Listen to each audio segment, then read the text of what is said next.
इस समय की सबसे बड़ी खबर है, तेजस्वी यादव और नीतीश कुमार की मुलाकात हुई है। तो क्या बिहार में फिर से कुछ खेल होने वाला है? दरअसल नीतीश कुमार लगातार नाराज हैं, जिस तरह से जाति जनगणना हुआ था और जिसके बाद हाई कोर्ट ने रोक लगाया, फिर सुप्रीम कोर्ट ने लगाया।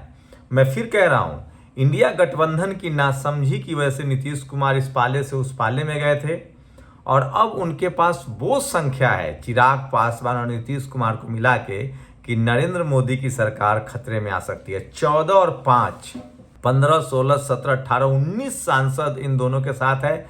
कुछ दिन पहले चिराग पासवान को लेकर जिस तरह से खेल शुरू हुआ था, उन पर केस दर्ज कराया गया। चिराग पासवान ने जिस तरह से वर्गीकरण का विरोध किया था और क्रीमी लेयर का SC/ST में विरोध किया था, उसके बाद उनसे खिलाफ होने लगा।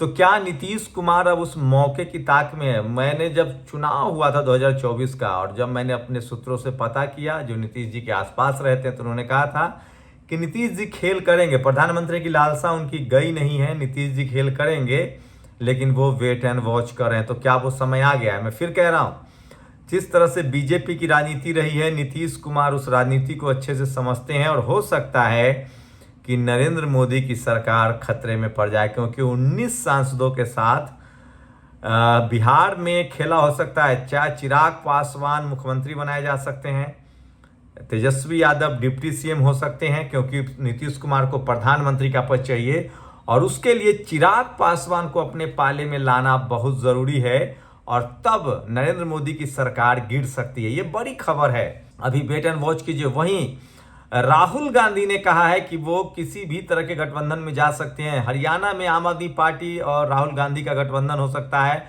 अखिलेश यादव भी वहां अपनी भूमिका देख रहे हैं। वहीं जम्मू कश्मीर में खबर है कि मायावती जी ने नेशनल कॉन्फ्रेंस के साथ फारूक अब्दुल्ला, उमर फारूक के साथ गठबंधन से मना कर दिया है, क्योंकि वो गठबंधन में है। लेकिन नीतीश कुमार अभी प्लेइंग गेम में बने हुए हैं, प्रधानमंत्री बनने की वो कोशिश कर रहे हैं। आप याद कीजिए किस तरह से नीतीश कुमार ने 2023 में इंडिया गठबंधन की नींव डाली थी। उसके बाद लोगों ने उनको हल्के में लिया था। अगर उस समय प्रधानमंत्री पद का उम्मीदवार घोषित कर दिया जाता तो ओबीसी के नाम पर नरेंद्र मोदी पर वो भारी पड़ते और इंडिया गठबंधन लगभग 300 का आंकड़ा पार करता। लेकिन अभी की स्थिति ये है कि 240 का आंकड़ा है बीजेपी के पास और कोई ऐसा दल नहीं है जो बीजेपी के साथ जाना चाहता है। ये तो फैक्ट है। अनुप्रिया पटेल खुद नाराज है, संजय निषाद नाराज है, ओम प्रकाश राजभर भी आ सकते हैं। नीतीश कुमार में वो ताकत है जो कुछ और दलों को भी अपने साथ एकजुट कर सकते हैं, चाहे वो जगन मोहन रेड्डी हो, चाहे गुजरात उड़ीसा के मुख्यमंत्री हो। अरविंद केजरीवाल भी अब नीतीश कुमार के खिलाफ खड़ा नहीं होंगे। ममता बनर्जी को जिस तरह से बीजेपी ने टारगेट किया है, ममता बनर्जी बड़ी राह में रोड़ा थी और वो भी अब नीतीश कुमार के नाम पर सहमत हो सकती हैं। तो नीतीश कुमार ने सोचा था कि मैं मौके पर ही अपने पत्ते खोलूंगा। तो क्या नीतीश कुमार कोई बड़ा गेम करने वाले हैं और नरेंद्र मोदी की सरकार सत्ते में आ सकती है? मैं फिर कह रहा हूं कि नीतीश कुमार राजनीति के इकलौते वो प्लेयर हैं जो निगेटिव पॉजिटिव नहीं, हमेशा अपनी चाल चलते हैं। और बिहार में या तो तेजस्वी यादव को मुख्यमंत्री, चिराग पासवान को डिप्टी CM बनाया जा सकता है, वो खुद प्रधानमंत्री के दावेदार हो सकते हैं, लेकिन इस पर बातचीत हो सकती है।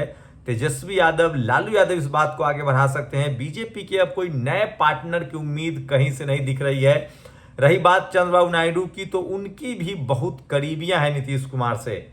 तो नीतीश कुमार के पक्ष में चंद्रबाबू नायडू भी जा सकते हैं। अगर वो नहीं भी जाते हैं तो 240 और 16 से सरकार नहीं बचेगी। अगर नीतीश कुमार और चिराग पासवान हट जाते हैं तो बीजेपी के लिए कोई नया पार्टनर मिलता हुआ नहीं दिख रहा है। तो ये सबसे बड़ी खबर है, लेकिन अभी शुरुआती अपडेट है ये। तेजस्वी यादव, नीतीश कुमार की मुलाकात हुई है, चिराग पासवान भी कुछ दिन पहले मिले थे। तो राजनीति में कुछ भी संभव है और इस समय की सबसे बड़ी खबर बता रहा हूं। ये खबर जो है वो अभी पकने दीजिए। शुरुआती दौर में एक खबर है, लेकिन नीतीश कुमार को आप राजनीति से बाहर नहीं कर सकते। एक लंबा अनुभव है, जेपी आंदोलन के समय से है। बीजेपी को उन्होंने जहर भी पिया है और विष भी पिया है और अमृत भी चखा है। तो राजनीति का खेल जानते हैं, उतार चढ़ाव जानते हैं। लालू यादव इंतजार करें, उनको पता है कि बिहार में जिस तरह से प्रशांत किशोर भी एक बड़ा मुद्दा हो सकते हैं। नीतीश कुमार को पता है प्रशांत किशोर काटने की कोशिश कर रहे हैं, लालू यादव को पता है कि ये बीजेपी के काटने की कोशिश करे, तो राजनीति के बड़े धुरंधर हैं और कुछ भी हो सकता है। कुछ और बड़ी खबरें जो सोशल मीडिया पर वायरल है, सोचिए गौ तस्करों का मनोबल, अब पहली बार कोई ब्राह्मण समाज का युवा गौ तस्कर का शिकार हुआ। अब तक मुस्लिम समाज के लोग मारे जाते थे और ओबीसी के लोग कई जेल में गए हैं, मोनू मानेसर हो या चरखी दादरी में हो। अब आर्यन मिश्रा नाम की युवा की हत्या, कहा जा रहा है कि जो ये घटना हुई थी 4 लोग उसके जेल में है। आर्यन मिश्रा की हत्या हुई, फरीदाबाद का ये मामला है। तो गौ तस्कर में अब पहली बार किसी आर्यन मिश्रा नाम के शख्स की हत्या हुई है। मैं फिर कह रहा हूं कि इस तरह के वारदात को जो लोग बढ़ाना चाह रहे थे, तो हरियाणा के फरीदाबाद में 12वीं के छात्र की गौ तस्कर समझकर हत्या कर दी गई। तो जो लोग बुलडोजर का समर्थन करते हैं, इस तरह से क्राइम को बढ़ावा देते हैं, मैं बार बार कह रहा हूं, इस देश में दलित पिछड़े किसान, जिस दिन इस देश में नाले में उतर कर किसी सवर्ण की मौत होने लगेगी, वहां मशीनें आ जाएंगी। अब देखिएगा गौ तस्कर बैन हो जाएगा, गौ तस्कर के लोग की गिरफ्तारी होगी, क्योंकि इस बार कोई मिश्रा की हत्या हुई है और ये नहीं होना चाहिए था। चंद्रशेखर आजाद की जो सुरक्षा है वो बढ़ा दी गई है जम्मू कश्मीर में भी और हरियाणा में भी, क्योंकि वो चुनाव लड़ रहे हैं। और ये है अजय आलोक ने खुद ट्वीट किया है कि उनके दोनों बच्चे अमेरिका के नागरिक हैं। सोचिए, आपके बच्चे को त्रिशूल पकड़ाते हैं, बीजेपी नेता हैं, और अपने बच्चे को अमेरिका भेजते हैं, विदेश की यूनिवर्सिटी में पढ़ाते हैं। आप अपने बच्चे के लिए स्कूल अस्पताल मांगिए। और उत्तर प्रदेश के प्रयागराज में एसआरएन अस्पताल के जूनियर डॉक्टर ने मां के सामने ही तीमारदार को पीटा। हम तस्वीरें नहीं दिखा सकते हैं, लेकिन खबर दर्दनाक है। और ये अनुराधा तिवारी हैं, ये जाति जनगणना के खिलाफ हैं। ये सीईओ हैं किसी कंपनी के बेंगलोर में। इनके कर्मचारी जो SC ST OBC होंगे, सोचिए उनके साथ क्या होता होगा। बीएसपी सुप्रीमो मायावती जी ने कहा है कि सोचिए आज फिर से 69,000 शिक्षक भर्ती के मामले में आशीष पटेल के घर के सामने, अनुप्रिया पटेल जी के जो पति हैं, यूपी सरकार के मंत्री भी हैं, उनके घर के सामने प्रदर्शन किया। अनुप्रिया पटेल लगातार कह रहे हैं कि गड़बड़िया हुई है। हाई कोर्ट के रोक के बावजूद, कहने के बावजूद भी अभी तक वहां नहीं दी जा रही है भर्ती। और हरियाणा में 12वीं में पढ़ने वाले आर्यन मिश्रा को मुसलमान समझकर गौरक्षकों ने गोली मार दी, सोचिए। और राजस्थान के हनुमानगढ़ में फिर से गरीब परिवार की 2 सगी नाबालिग बहनों को उठाकर 40 दिन तक गैंगरेप हुआ। ये तस्वीर है, महामहिम राष्ट्रपति बाबा साहब को नमन कर रही हैं। और जाति जनगणना को लेकर RSS पर कांग्रेस ने सवाल उठाया कि आप होते कौन हैं। ये तस्वीरें हैं नेशनल जनमत ने, जिस तरह से लगातार 69,000 शिक्षक भर्ती में। और टाइम्स ऑफ इंडिया के रिपोर्ट के अनुसार देश के 45 केंद्रीय विश्वविद्यालय में OBC के मात्र 60 प्रोफेसर हैं। तो यूपी वाला मामला मायावती जी ने ट्वीट कर दिया। और तमिल ब्राह्मण के ग्लोबल सम्मेलन में आरक्षण के खिलाफ ब्राह्मण आंदोलन करे कहकर जस्टिस चिदम्बरेश, सोचिए, जज भी कह रहा है कि आरक्षण खत्म होना चाहिए। नितिन राउत ने एक बड़ा ट्वीट किया है, कांग्रेस के नेता है, दिल्ली पुलिस कांस्टेबल भर्ती में बड़ा आरक्षण घोटाला हुआ है। सोचिए किस तरह से अनरिजर्व 4555 है, EBS 810 है, OBC के 429, SC 1301 और ST 452। तो सोचिए OBC के सीटों की लूट है और 10% से भी कम रिजर्वेशन 27% वाले को मिल रहा है। कंचन यादव ने ट्वीट किया है कि किस तरह से 810, जिनको 10% इकोनॉमिक वीकर सेक्शन है उसको 810 सीटें, जिनको 60% आबादी है उनको 429 सीटें हैं। और बसपा सुप्रीमो मायावती हरियाणा में 4 रैली करेंगी, अंबाला, पलवल, सिरसा और जी नेशनल दस्तक आपको जरूर दिखाएगा। और सोचिए, ये हैं डॉक्टर शुभम शुक्ला ने कहा है कि डॉक्टर रुचिका शर्मा है, इन्होंने कुछ बातें कही, इसको लेकर समाज इनको अब नहीं मान रहा है। असम में ये खबर है, तस्वीरें नहीं दिखा सकते हैं। असम में डिटेंशन कैंप में लगभग 40 मुस्लिम परिवारों को भेजा गया है। लोग कह रहे हैं कि तमाम मुस्लिम जो इंटेलेक्चुअल है वो कह रहे हैं कि ये भी कांग्रेस का पुराना पाप है। CNRC का जो मुद्दा है वो कांग्रेस का दिया हुआ है। तो कांग्रेस के तमाम एजेंडे को बीजेपी आगे बढ़ा रही है और वहीं पर अब फंसती जा रही है, क्योंकि अब सोशल मीडिया भी। तो बरपेटा में 28 लोगों को डिटेंशन कैंप में भेजा गया। हापुड़ में एक मासूम बच्ची से पुजारी ने दरिंदगी की है, उसको तस्वीरें नहीं दिखा सकते हैं। और एक फिल्म आई है IC 814 OTT पर, नेटफ्लिक्स पर, सरकार फंसती हुई नजर आ रही है। फिल्म है, इसी फिल्म के जरिए दिखाया गया है कि किस तरह से इस फिल्म में दिखाया गया कि किस तरह से छोड़ा गया था उन जहाज़ों को जिसमें आतंकियों को रिहा किया गया था बंधक के दौर में।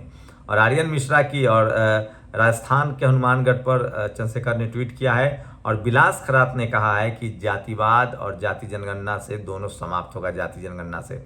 और एक और खबर है, अनिरुद्ध सिंह विद्रोही ने ट्वीट किया है कि अब डे लाइट रॉबरी कहना उचित होगा। अभी तक अगर आपने उत्तर प्रदेश में 69,000 शिक्षक भर्ती घोटाला सुना होगा, तो अब एक बड़ा घोटाला यूपीपीएससी की भर्तियों में अब ओवरलैपिंग खत्म, अनारक्षित सीटों पर अर्हता वालों का होगा चयन।